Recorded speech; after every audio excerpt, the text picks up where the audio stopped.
Oh, I know. I love being counterintuitive, right? I mean, that's really fun. I love taking a topic that everyone else has, and happiness.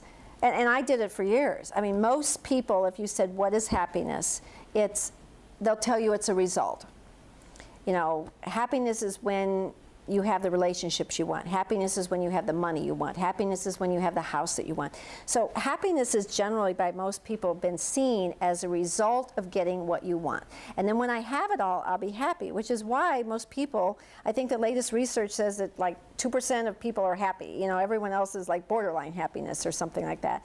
And I think it's because if that's how we see it, that we have to have all these things, then we're never going to be happy, because we get the house, but then it's not big enough. We get the relationship, but it's not, strong enough. We get the, job, but it's not exactly what we wanted.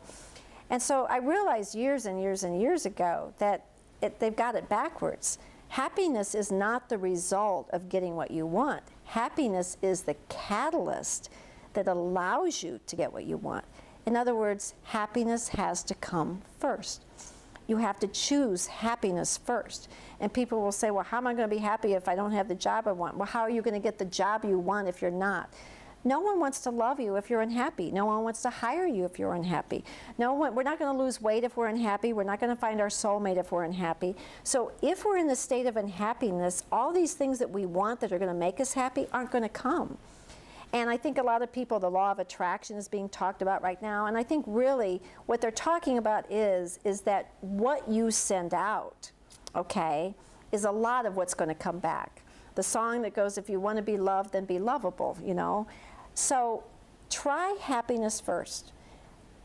If I am the kind of person who's joyful and content and happy with my life, then I'm going to attract people who are also that way, which will then end up with me having the relationship I've wanted. If I'm happy with my job, even though it may not be what I want to be doing 10 years, 20 years down the road, but if I'm content on doing it the best and being happy as I'm doing it, then I'm going to get promoted, or people are going to see me, or other companies are going to want to have me. So if we can allow happiness to be first and not be whining, griping, complaining, and waiting to have it all, I think what's going to happen is most people are going to end up with exactly what they wanted to begin with.